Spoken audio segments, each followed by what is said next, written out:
시청자 여러분 안녕하십니까? 한 주간의 북한 관련 소식과 함께 주요 이슈를 분석해드리는 통일로 가는 길입니다. 지난주 이란을 방문한 박근혜 대통령은 이란 최고위층과 잇따라 만나 북핵 문제를 비롯한 공동 관심사를 논의했습니다. 로하니 이란 대통령은 한반도에서 핵을 없애는 것이 기본 원칙이라면서 직접적으로 북한 정권의 핵 개발에 반대한다는 뜻을 명확하게 밝혔습니다. 국제사회로부터 강력한 제재를 받고 있는 김정은 정권으로서는 오랜 우방인 이란의 이러한 입장 선회가 뼈아프게 느껴질 것으로 보입니다. 하산 로하니 이란 대통령은 지난 2일 박근혜 대통령과의 정상회담 이후 가진 공동 기자회견에서 우리는 한반도의 평화를 원하며 어떤 핵 개발도 반대한다며 중동은 물론 한반도에서 핵을 없애는 것이 기본 원칙이라고 강조했습니다. 이와 관련해 김규현 외교안보수석은 3일 브리핑에서 이란 측 인사들은 로하니 대통령이 언급한 비핵화와 평화 통일에 대한 입장은 이란 정부 입장에서 그간 표명된 언급 중 가장 강한 내용이어서 자신들도 내심 놀랐다는 반응을 보이기도 했다고 전했습니다. 로하니 대통령이 직접 나서서 이처럼 확고한 북핵 반대 입장을 표명한 것은 이란이 한국과의 경제 협력을 강력히 원하고 있기 때문에 이루어진 전략적 행보로 풀이됩니다. 또한 국제사회와의 협상을 통해 핵 개발을 포기하고 정상국가의 길을 가고 있는 이란의 입장에서는 불법적인 핵 개발을 강행하면서 국제사회와 동아시아 평화에 가장 큰 걸림돌로 지탄받고 있는 북한 정권과 과거와 같은 정치적 협력 관계를 유지할 필요성이 크게 떨어진 상황이기 때문이라는 해석도 나오고 있습니다. 이란은 지난해까지만 해도 핵 개발 문제로 국제사회의 제재를 받고 있던 처지였습니다.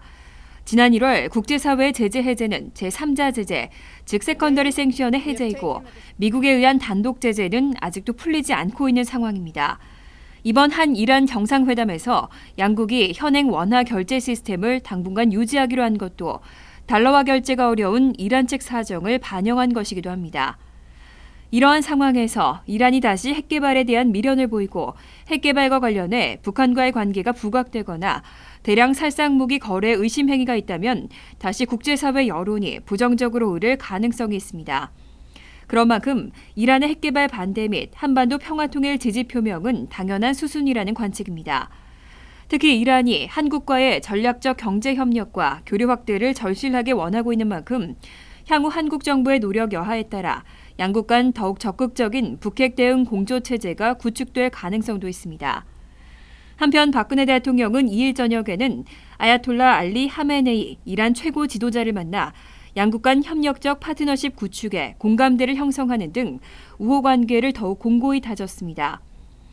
하메네이 최고 지도자는 김정일과 절친한 관계를 유지했던 것으로 유명한 데다 1989년 5월 당시 이란 대통령 자격으로 북한을 방문해 당시 김일성 주석과 정상회담을 한 적도 있어 이번 박 대통령과 하메네이의 만남 자체가 상당한 대북 압박 효과를 거뒀다는 평가도 나오고 있습니다.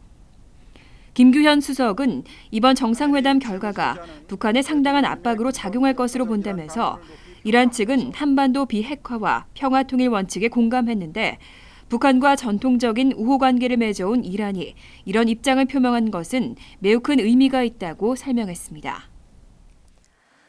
지난해 11월 방송에서는 노벨 평화상 수상자, 세계적 여성 운동가를 앞세우고 겉으로는 한반도 평화를 주장하면서 실제로는 북한의 대변자 역할을 자처하고 있는 워먼 크로스 DMZ라는 국제 여성단체에 대해 소개해드린 적이 있었습니다.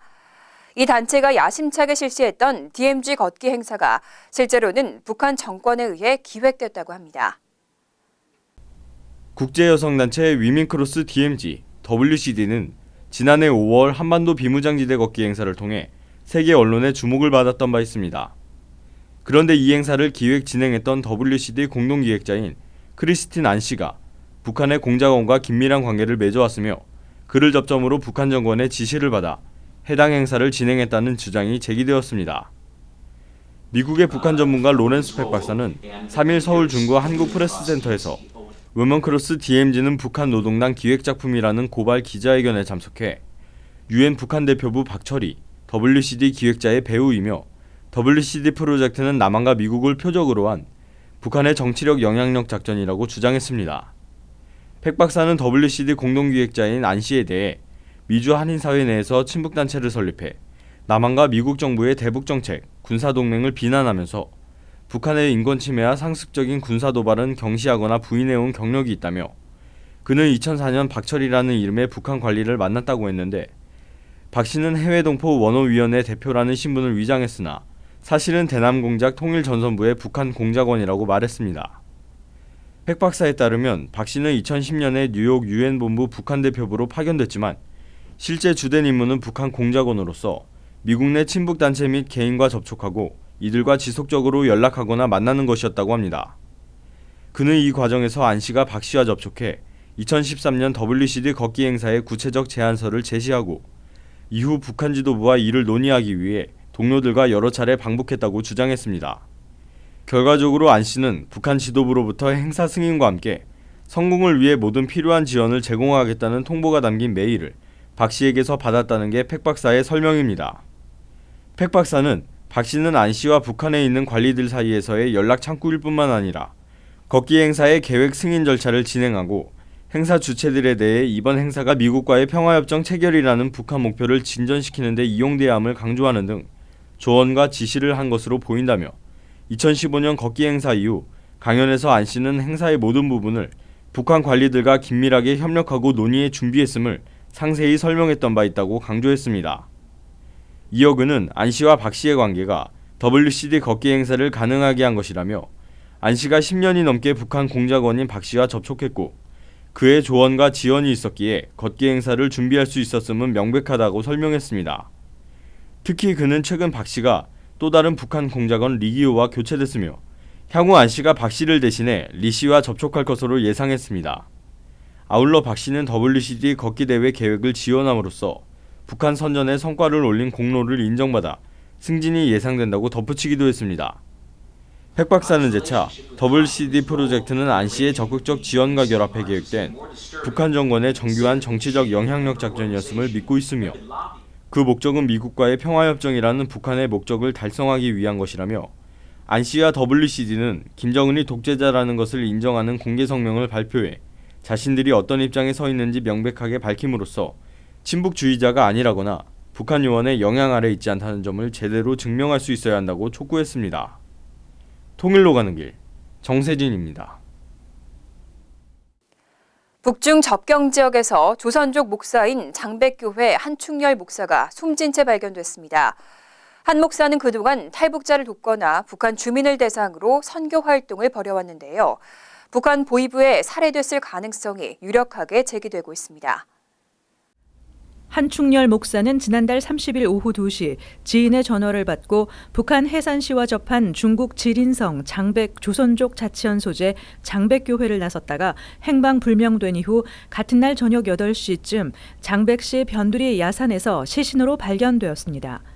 중국 공안당국이 사망 원인 조사에 나섰는데 한 목사의 뒷머리가 함몰됐고 목 부위에 예리한 칼자국 등이 있는 등 고의적으로 살해된 것이 분명해 보입니다.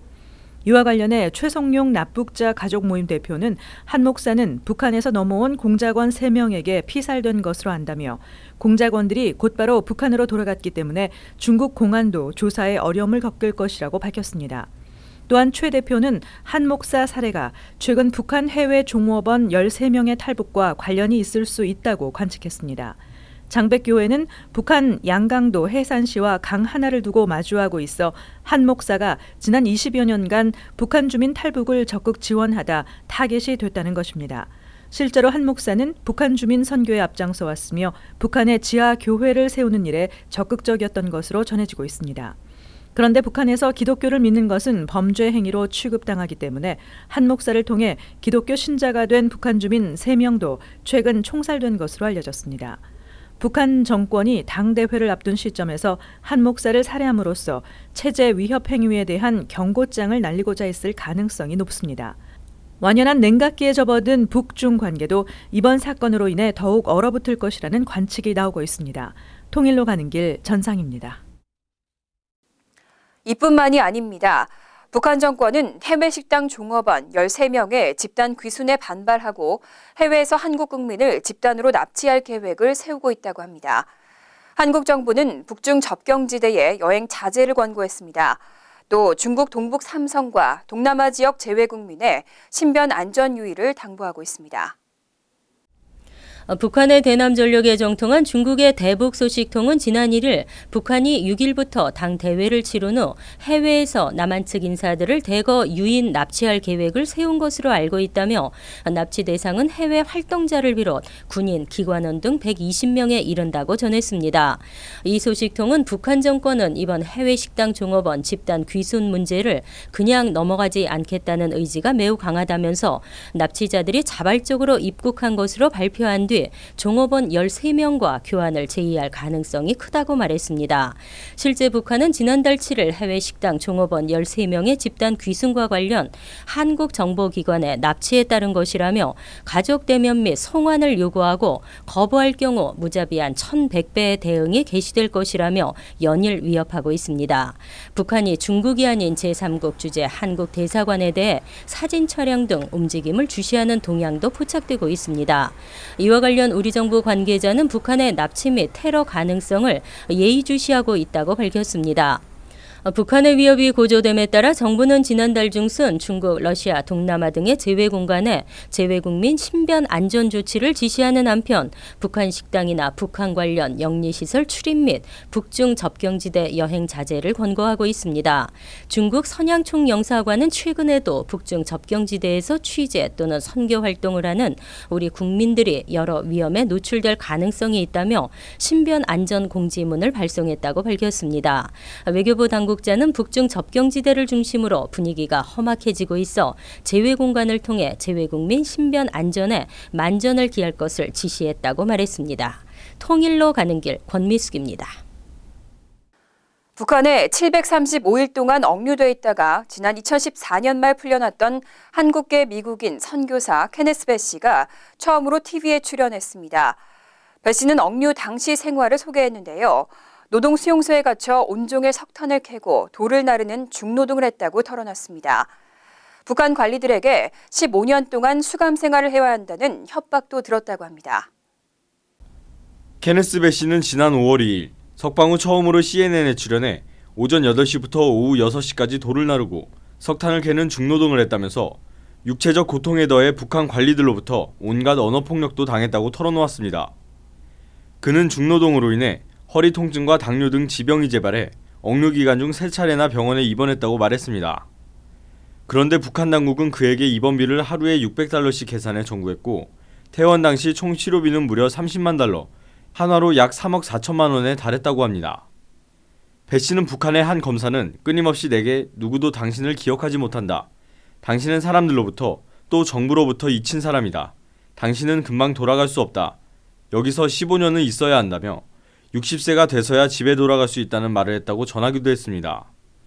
배 씨는 내가 집으로 돌아올 수 있게 해준 많은 사람에게 매일매일 감사해야 하고 있다면서 사실 여기 이 스튜디오에 나와 당신과 얘기하는 것이 믿기지 않는다며 735일간의 북한 억류 기간은 매우 길었지만 아무튼 지금 돌아와 감사하게 생각한다고 말했습니다. 케네스 배 씨는 지난 2012년 11월 3일 북한에 들어갔다가 억류된 뒤 2013년 4월 반공화국 적대 범죄 행위 혐의로 15년의 노동교화형을 선고받았으며 그 후 미북 간 협상을 통해 2014년 11월 8일 또 다른 미국인 억류자 매튜 토트 밀러와 함께 전격적으로 석방되어 미국으로 귀환했습니다. 통일로 가는 길 정세진입니다. 미국 정부가 북한 인권 유린 문제에 연루된 관계자들에 대해 제재 방안을 검토하고 있는 것으로 확인됐습니다. 미국 정부가 북한 인권 문제만을 이유로 북한 관리를 상대로 제재를 추진하는 것은 이번이 처음입니다. 로버트 킹 미국 국무부 북한 인권 특사는 지난 2일 미국 워싱턴 전략국제문제연구소에서 한미일의 북한 인권 문제 공조를 주제로 열린 세미나에 참석해 납치 등 북한 인권 유린 문제에 책임이 있는 개인들을 상대로 제재하는 방안을 검토하고 있다고 밝혔습니다. 이와 관련해 일본 아사히 신문은 북한 내 정치범 수용소 운영에 관여한 고위 관계자 10명 정도가 인권 가해자로 간주될 것이라며 이르면 이달 중에 제재 대상에 포함될 것이라고 보도했습니다. 제재 대상자는 미국 내 자산이 동결되고 미국 입국도 금지되는 것으로 알려지고 있습니다. 다만 북미 관계에 미칠 파장을 감안해 김정은은 제재 대상에서 제외될 가능성이 큰 것으로 전해졌습니다. 킹 특사는 또 지난달 발생한 해외 북한 식당 종업원 집단 탈출 사태를 거론하면서 과거 탈북자들을 북한으로 강제 송환한 적이 있는 중국에서 이 같은 일이 벌어진 것은 놀랍다며 이는 중국이 한국과의 관계를 중요하게 생각하는 반면 북한에 대한 실망감은 커지고 있음을 보여주는 것이라고 진단했습니다. 그러면서 국제사회는 앞으로 중국이 탈북자를 난민으로 인정하도록 더 큰 압박을 가해야 한다고 주문하기도 했습니다. 이날 세미나는 한미일 3국의 북한 인권 담당 대표가 참석한 가운데 진행됐습니다. 3국의 북한 인권 담당자들이 한자리에 모인 것도 이번이 처음입니다. 한국 측 대표 이정훈 외교부 인권대사는 반인도 범죄에 대한 처벌을 실제로 집행하는 것이 중요하다며 북인권 유린에 책임이 있는 북한 지도자를 유엔 안보리를 통해 국제형사재판소에 회부하는 것이 가장 바람직하지만 중국과 러시아의 거부권 행사로 현실적인 제약이 있다며 안보리를 거치지 않고 ICC 가입국 정부가 북한 지도자를 제소하는 방식도 고려해야 한다고 말했습니다. 통일로 가는 길 전상입니다. 처참하기 짝이 없는 북한 인권 문제는 이제 전 세계에서 모르는 사람이 거의 없을 정도로 널리 알려져 있습니다. 유엔을 비롯한 국제사회가 다양한 방법을 동원해 북한 정권을 압박하고 설득하면서 북한 인권 상황 개선을 위해 노력하고 있는데요. 한 북한 인권단체 전문가는 이제는 교황도 북한의 인권 유린에 대응하기 위해 적극적으로 나서야 한다고 지적했습니다.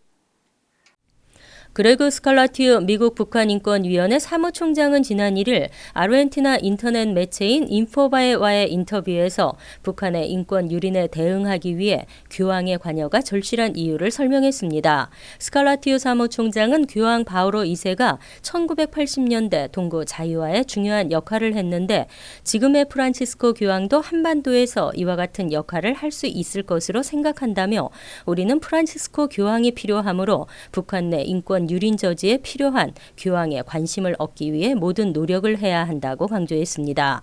루마니아에서 태어나 차우세스크 독재를 경험한 스칼라티오 사무총장은 교황의 관여가 절실한 이유로 북한 공산체제의 가혹한 범죄 행위와 북한 해외 근로자들의 열악한 삶을 꼽았는데요.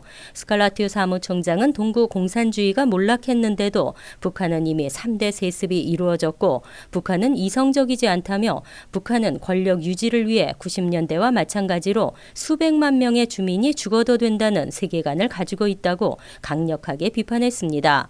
그는 북한은 전 세계에서 정치범 수용소를 운영하는 유일한 국가라며 4-5개의 정치범 수용소에서 8만에서 12만 5천 명의 정치범들이 수용돼 있고 어떤 경우는 한 가족 3대가 수용된 경우도 있다고 전했습니다. 이어 많은 북한인들이 탈북해 이 같은 증언을 해줬고 이들의 증언과 위성 사진을 통해 북한 내 정치범 수용소가 존재한다는 것이 드러났다며 이제 북한을 변화시키기 위해 이러한 상황을 전 세계에 알려야 한다고 강조했습니다. 북한 국외 근로자들의 실태에 대해서는 그들이 난민이 아니라 북한 당국에 의해 선발된 인원이라는 것을 명심해야 한다며 선발 조건을 보면 기혼으로 처자식이 있어야 하는데 이는 근로자가 외국에서 도피하는 것을 막기 위한 안전조치로 만약 국외 근로자가 도피하면 제복 가족은 처벌당한다고 지적했습니다. 그는 북한 국외 근로자들이 봉급 중 90%를 북한 당국에 강제 상납한다면서 세계 14개 국가에 5만에서 6만의 국외 근로자가 있는데 이들을 통해 얻는 수입은 연 1억 2천만 달러에 이른다고 설명했습니다. 통일로 가는 길 권미숙입니다. 웬디 셔먼 전 미 국무부 정무차관이 북한 정권으로부터 핵포기 결단을 이끌어내기 위해서는 정권 붕괴나 쿠데타가 임박했다고 느낄 정도로 강력한 대북 제재가 필요하다고 말했습니다. 민주당의 대통령 후보로 확실시되는 힐러리 클린턴 전 국무장관의 외교 책사로 알려진 셔먼 전 차관은 지난 3일 워싱턴 DC의 전략국제문제연구소에서 열린 세미나에서 북한에 대한 경제 제재뿐 아니라 미군 추가 파병, 미사일 방어체계 구축, 한미 군사훈련, 북한 인권 문제 제기 등 모든 방법을 다 동원해야 한다면서 이같이 말했습니다. 이란 핵 합의를 이끌어냈던 그는 북한은 이란과 달리 핵과 미사일 개발을 포기할 뜻이 전혀 없기 때문에 강력한 제재를 통해 이들의 생각을 바꿔야 한다고 주장했습니다. 셔먼 전 차관은 이어 북한에서 예측하지 못한 급변 사태와 쿠데타가 일어날 것을 생각하는 것은 필수적이라며 북한의 내부 붕괴 또는 쿠데타 상황을 맞을 가능성을 상정하고 한국과 미국, 중국, 일본이 조속히 협의에 나서야 한다고 말했습니다. 박근혜 대통령은 어린이날인 5일 오후 북한 실상을 다룬 다큐멘터리 영화 태양 아래를 관람했습니다. 박 대통령이 제7차 북한 노동당 대회를 하루 앞두고 통제 속에 살아가는 북한 주민의 모습을 그린 영화를 관람한 것은 북한을 향한 메시지가 담겨 있다는 해석입니다. 박 대통령은 지난 5일 서울 용산의 한 영화관에서 국가유공자 및 그 가족, 탈북민 등 50여 명을 초청해 일반 관객들과 함께 영화 태양 아래를 관람했습니다. 이날 초청된 탈북민 중에는 북한에서 태어나 남북한의 삶을 모두 경험한 할머니와 남한에서 태어난 손자, 손녀 등 일가족도 포함됐습니다. 지난달 27일 우리나라에서 개봉된 태양 아래는 러시아 영화 감독 비탈리 만스키가 북한을 직접 방문해 평양에 사는 8살 소녀 진미와 1년간 생활하며 평양 주민의 삶을 담은 영화입니다. 박 대통령은 영화 관람 뒤 꿈을 잃고 어렵게 살아가는 북한 어린이들을 우리가 보듬고 보살펴야 한다는 것을 다시 한번 느낄 수 있었다며 앞으로 우리가 더욱 관심을 가지고 북한이 핵 개발을 포기하고 북한 주민들과 어린이들의 삶을 보살피도록 만드는 계기가 됐으면 좋겠다고 말했습니다. 통일로 가는 길, 정세진입니다. 이란은 1973년 북한과 수교한 이후 오랫동안 북한과 긴밀한 관계를 유지해오면서 미사일 거래 등 군사 협력까지 적극 실시해왔습니다. 이러한 우방국인 이란이 미국에 이어 이번 박근혜 대통령의 이란 방문을 통해 한국과도 손을 잡으면서 북한은 국제사회에서 외톨이 신세로 전락할 것이라는 우려를 가질 수밖에 없을 것으로 보입니다. 2002년 조지 부시 전 미국 대통령이 악의 축이라고 명명했던 이란, 이라크, 북한 가운데 이라크는 미군의 군사 공격으로 사담 후세인 정권이 붕괴됐죠. 그리고 이란은 국제사회로부터 이른바 러브콜을 받았고 이 기회를 놓치지 않았습니다. 지금은 개혁 개방을 통해 경제 발전을 추구하고 있습니다. 이뿐 아니라 반미주의 노선을 걷던 쿠바와 미얀마도 새로운 길을 적극 모색하고 있습니다. 북한은 현재 이라크의 길을 갈 것인지 아니면 이란과 쿠바, 미얀마의 길을 선택할 것인지 갈림길에 서 있습니다. 이러한 상황에서 이루어진 한-이란 북핵 공조가 북한이 올바른 선택을 하도록 압박할 것으로 기대됩니다. 우리 속담에 친구 따라 강남 간다라는 말이 있죠. 북한도 한때 절친했던 우방국들을 따라서 비핵화를 선언하고 변화했으면 좋겠습니다. 그들이 늘 주장하는 민족의 번영을 위해서 가장 최선이 아닐까 합니다. 통일로 가는 길 오늘 순서는 여기까지입니다. 시청해 주셔서 감사합니다.